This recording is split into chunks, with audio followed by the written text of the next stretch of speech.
Okay. So today what we are going to discuss is about this baseband transmission, right? You have that random process xt, which is represented like this: sigma k equal to minus infinity plus infinity ak p of what? T minus kt, right? So this p of t is a deterministic pulse, and the shape of the pulse we have a choice that we will discuss later on, right? Time being, we will assume that it is of this shape, rectangular form, right? 0 to t, and is having that amplitude 1. This pulse p of t is getting shifted towards right as well as left once in what? Capital T, and every time, right, it is getting multiplied with ak. Ak is basically the random variable, right? We have that a subscript 0, right, a subscript 1, it goes in this direction, and then a minus 1, a minus 2, and so on, it goes like that, right? Each a case individually, they are all the random variable, it takes the outcome, right? For example, in case of binary transmission, each ak can take either what? Plus 1 or minus 1, right? It is like that. This is what we call it as random variable, right? We can view this random variable as discrete random process also. That is another way of viewing this, because it is like a timeline, isn't it? So you can even think of the discrete random process. This is k here, so you have 0, 1, 2, it goes in this way, and then you have this minus 1, minus 2, minus 3, it goes in this way, right? So like this. I have drawn only two outcomes, right? This can be viewed as what? The discrete random process. The outcome of the experiment is mapped to the function of time, but that is discrete in nature. That is what we call it as discrete random process. And you have this, for example, one particular time instant, if you consider here, you have the outcomes, right? I'm sorry, I can put it here.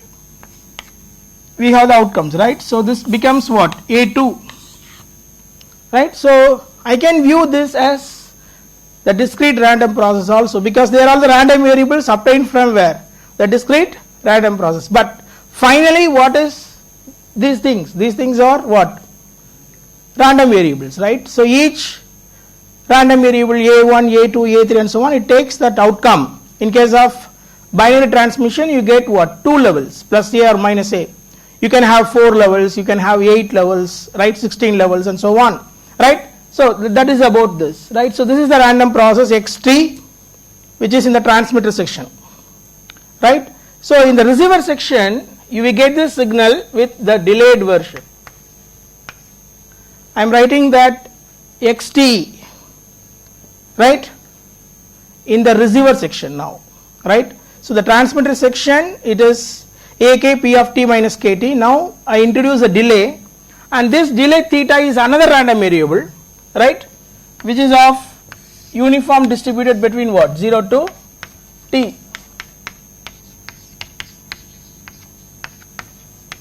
So we discussed in the previous class why it is so, right? Right? So this is what this theta is about. Okay. So now what we are interested is in finding out the autocorrelation of what? This random process, what is available in the receiver section, and the corresponding spectral density, right? We will start with Rx of tau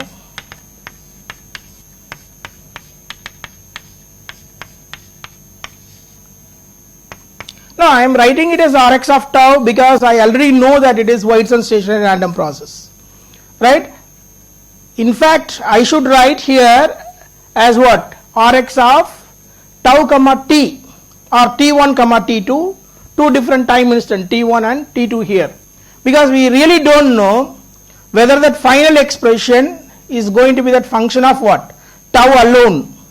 If it is a function of tau alone, then only we can conclude that it is what? Whiteson stationary random process. But I already know that it is Whiteson stationary random process. That is the reason I am writing it as what? or x of tau, right? Let me check whether it is going to be end up with what? Only the function of tau. It doesn't depend on the t where you tap, right? So that's what we are going to discuss, right? So here expectation of this xt plus tau, right? So we write it here, k equal to minus infinity plus infinity ak t plus tau minus kt minus theta, right? And you have here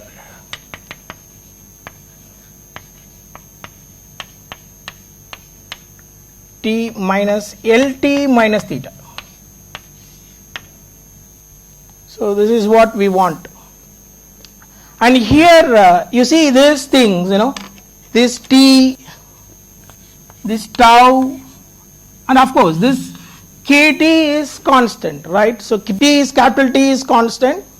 So the scalar multiples of t, 1t, 2t and so on, they are going to be that constant. What about this t, lowercase t and then tau? As far as this expectation is considered, these values are what? Constant. Because you are actually computing this expectation of the random variable at two different time instant, right? Obtained from the random process, right? So what are the time instant here? T plus tau and t. You are actually fixing it up, isn't it? You are fixing the time instant t and you are fixing the time t plus tau. The moment you fix this t and t plus tau, these values, this subscript t and t plus tau, they are constant. And you get the random variable xt and xt plus tau. That is the random variable. Xt and xt plus tau, the subscript, right? They are the random variables, right? Xt and xt plus tau, they are all the random variables. I mean, if you tap across the process at what? T and t plus tau, they are the random variables. But this subscript t and t plus tau, you are already fixing it up. So it is becoming now constant. That you have to be careful, right?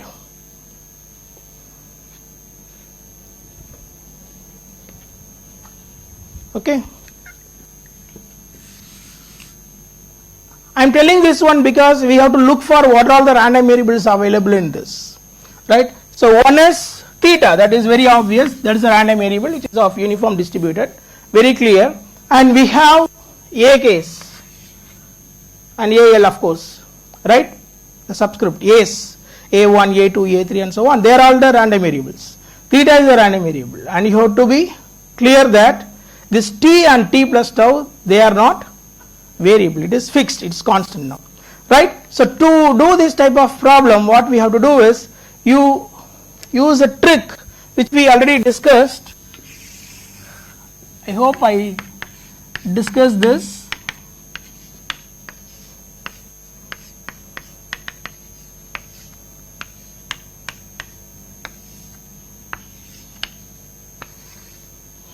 I am going to use this technique. If I want to take the expectation of x or expectation of function of x or expectation of function of x comma y, whatever it is, by to get this, you can fix one random variable and take the expectation over that random variable, right? So this is the trick, right? If I have more than one random variable, this is the way how we can do the task, right? Here what I am going to do is, initially I am going to fix theta and then take expectation over theta. That's what I am going to do.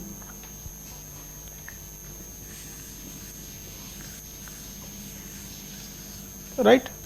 So it is expectation, we have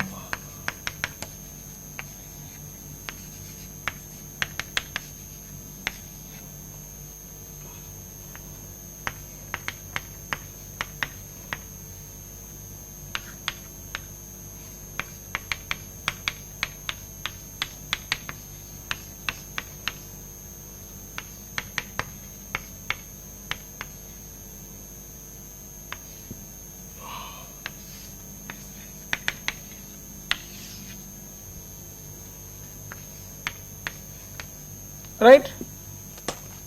Now I am fixing it up theta and taking the expectation. So when I fix this theta, right?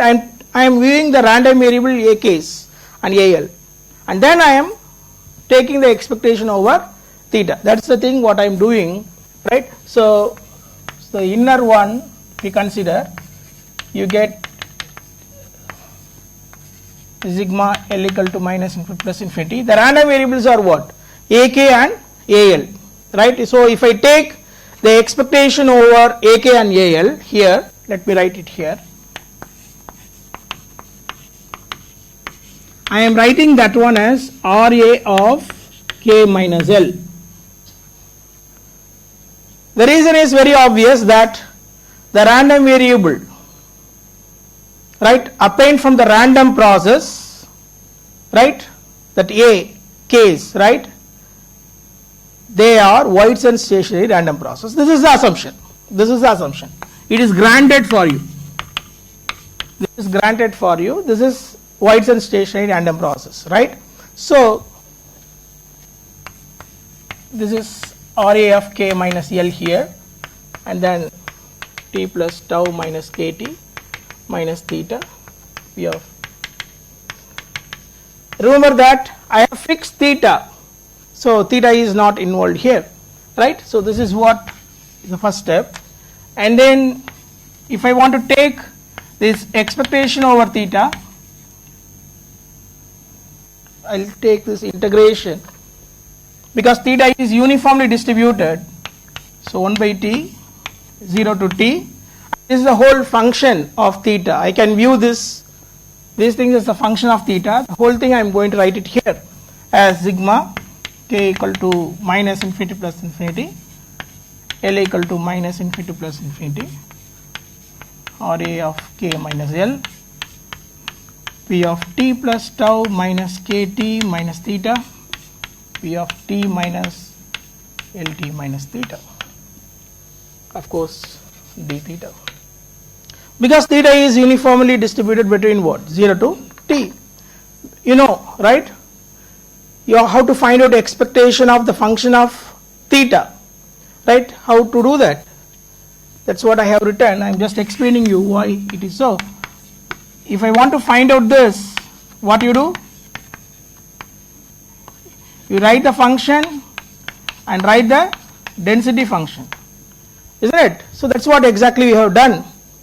Here the density function is uniformly distributed, right? It is 1 by t. So the function is 1 by t here, and the limit is also between 0 to t. So that we have written and taken the integration. This will give you the final results, right? So now it is very straightforward math. Change of random variable. We do that. First we will take this K minus L, U equal to K minus L. That we will do now. I just wanted to replace this K minus L with U, right? And one of this term here I want to replace with what? U, right? This integration is not getting disturbed. Okay, let me keep it as K.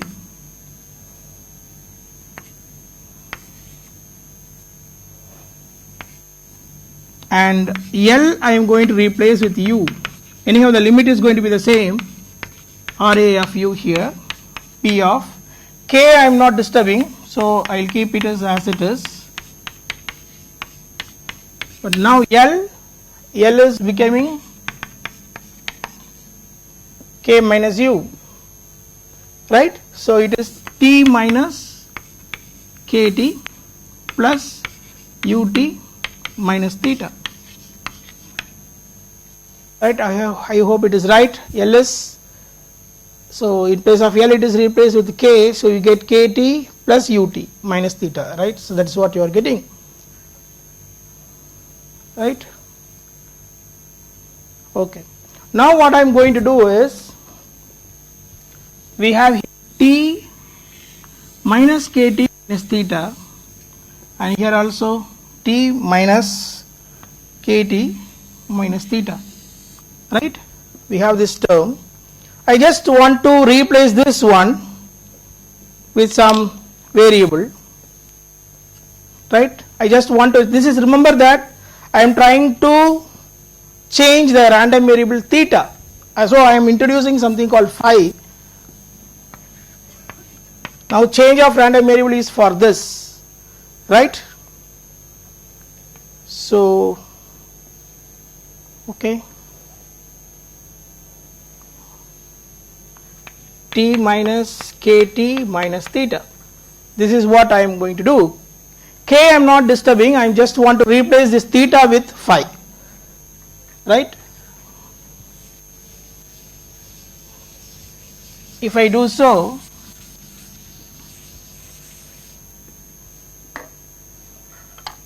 what will happen to that limit?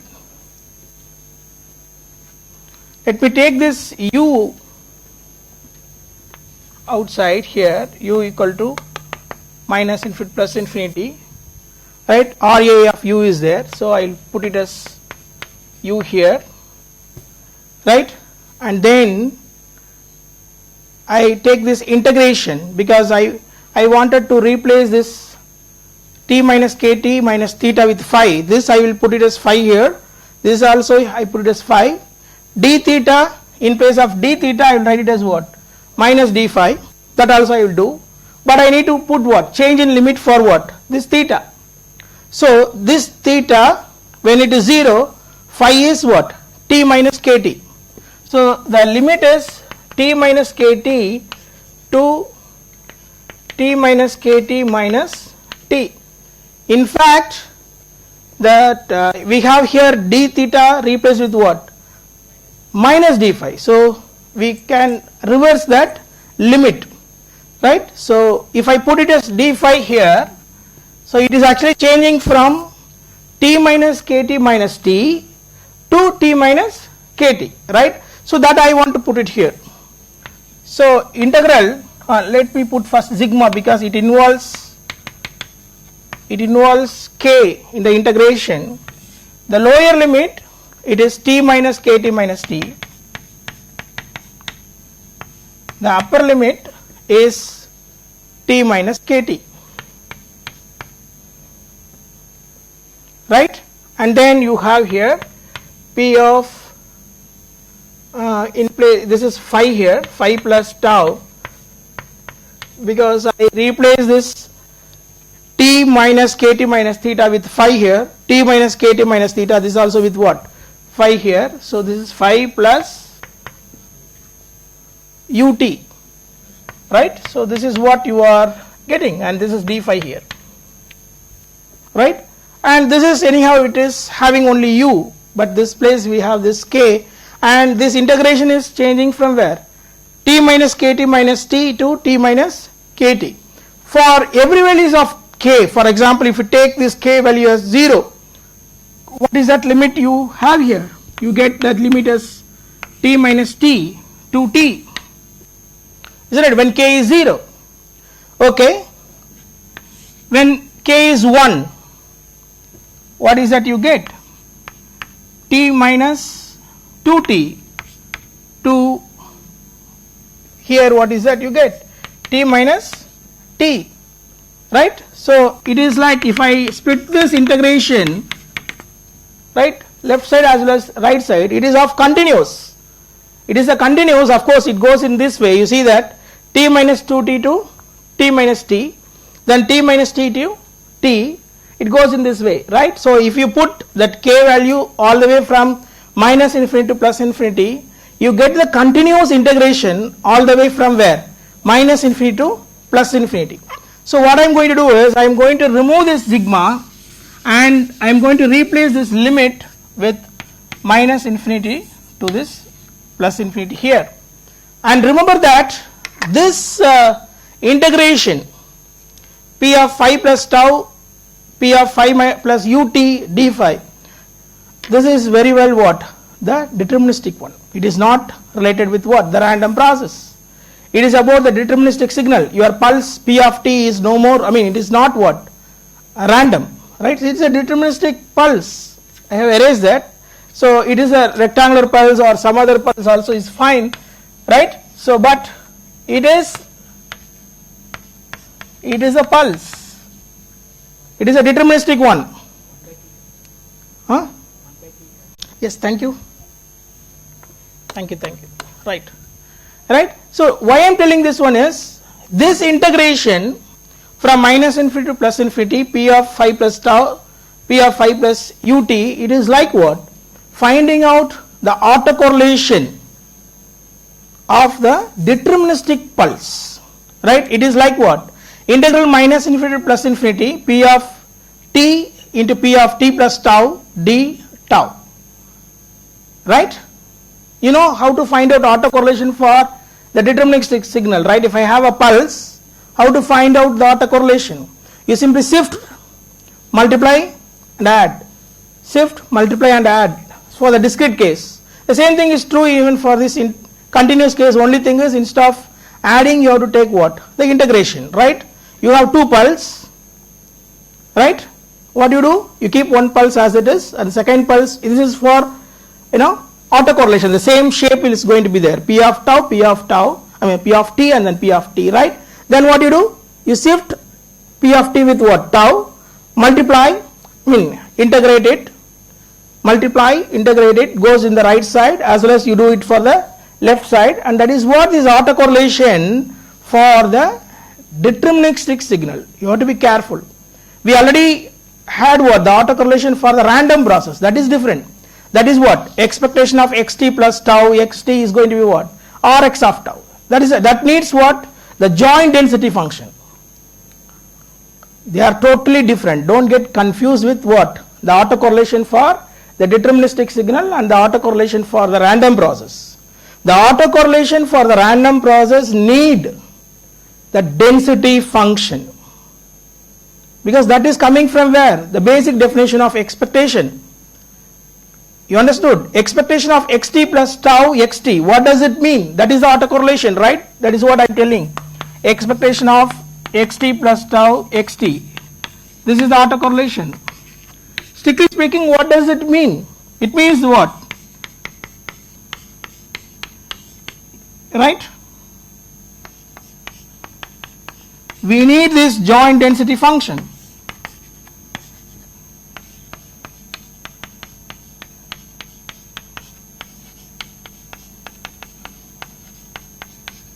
Is it not? This is the definition. You understood? But when it is the deterministic signal, it is very simple, right? So deterministic signal doesn't need this density function and all, right? So it is just, if I want to find out the autocorrelation,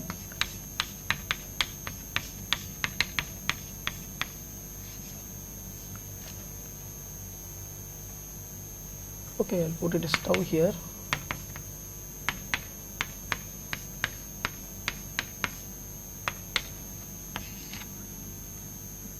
Right? Or you put tau here, this is t here, this is plus tau, this is dt.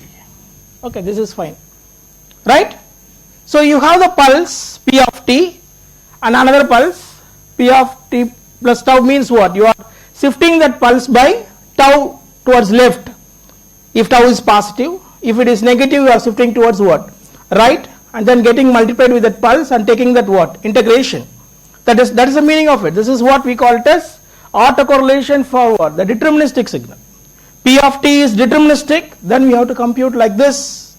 Right? Now you can look out this. This looks like this. I want to replace this one with what? Rp. So it is nothing but Rp of difference in the time instant here, right? So it is that t plus tau minus t. That's what happening here, Rp of tau. So the same thing I am going to do it here, right? The difference here, this minus this, which is giving you tau minus ut. So I'll write it here as a continuation here. 1 by t sigma u equal to minus infinity plus infinity here, Ra of u, and most important is this Rp of tau minus ut. Very important proof. what we have derived. And of course this expression doesn't have t, it is having tau, so it is Whiteson stationary random process. I already told long back, right, I mean at the beginning of the class, that this expectation of xt plus tau xt, right, so that is going to be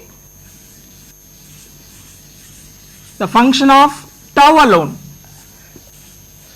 T vanishes, and hence this is Whiteson stationary random process. And remember that if you don't have theta, this will not happen. That is an interesting point. Theta is a delay in the receiver section, and it is of uniformly distributed between 0 to t, and this theta only helps in making that random process xt in the receiver section, because it is a delayed version, as a Whiteson stationary random process. I am telling this point because if you don't have theta, that is not Whiteson stationary random process. If you do the similar job without theta, you get an expression with t, that t will not get vanish. So it means that it is a function of time, so it is not going to be what? Whiteson stationary random process. But here it is becoming what? Whiteson stationary random process, because it is a function of tau alone. So now I can comfortably take the spectral density, because Rx of tau is the deterministic one. I am rewriting this expression here, Ra of u and Rp of tau minus ut. Okay, taking the spectral density Sx of f, I mean Fourier transform, right, sigma u equal to minus infinity plus infinity Ra of u Rp of f e power minus j 2 pi f ut. So this is the spectral density.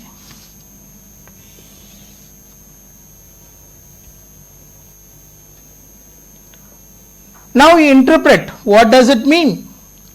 We are actually looking for the spectral density of the random process in the receiver section, which is what? Sx of f, which depends on Ra of u, which is basically what? The autocorrelation of the discrete random process, right? Means it is the sample value what you have chosen for every time instant. About that, isn't it? It's a distribution about that. Suppose that if this Ra, right, of k or Ra of u, right, is having value only for u equal to 0, means what? Your data what you are having, you know, this A1, A2, A3, erase that, you remember that samples at different time instant, isn't it? K equal to 0, K equal to 1, K equal to 2, K equal to 3 and so on. Here K equal to minus 1, minus 2, minus 3 and so on. It takes any one of the finite outcomes, finite number of outcomes. For example, in case of a simple digital communication, pure, I mean just two levels, ones and zeros, it takes either what? Plus A or minus A. Let us assume that it is taking that values like, you know, A, then minus A, then minus A, then A again, then minus A. It goes like that. You have a sequence. We have the characteristics for this sequence. This is not the typical outcome, isn't it? I mean, this is not the deterministic one. You can get different outcome at what? Different time. It is a random process. You can have any sequence, but the characteristics of the random process remains the same. I told that it is Whiteson stationary random process. The characteristics is not changing. Means its autocorrelation is fixed. We know what it is. It's going to be the function of the difference in the time instant, and the difference in the time instant is discrete here, isn't it? And that is defined. The characteristics of the sequence, what you have generated, that is the matter, that is needed for us. That autocorrelation plays an important role in finding out this bandwidth. The autocorrelation of the discrete sequence plays an important role in finding out this bandwidth. And what else? You have one more, RP of f. RP of f is what? It is a Fourier transformation of the autocorrelation. What is the Fourier transformation of autocorrelation function P of t? You know, this is P of t, I have written that. What is that Fourier transformation of this? I can view this one as the what? The convolution of P of t with what? P of minus t, we know that. So it is very straightforward relationship. If I want to know what is that Fourier transformation of this, it is going to be what? Just the product of the Fourier transformation of P of t and then P of minus t. It is going to be P of f and P conjugate of f, which is going to be P of f the magnitude square. So I want to replace this one with P of f the magnitude square here, right?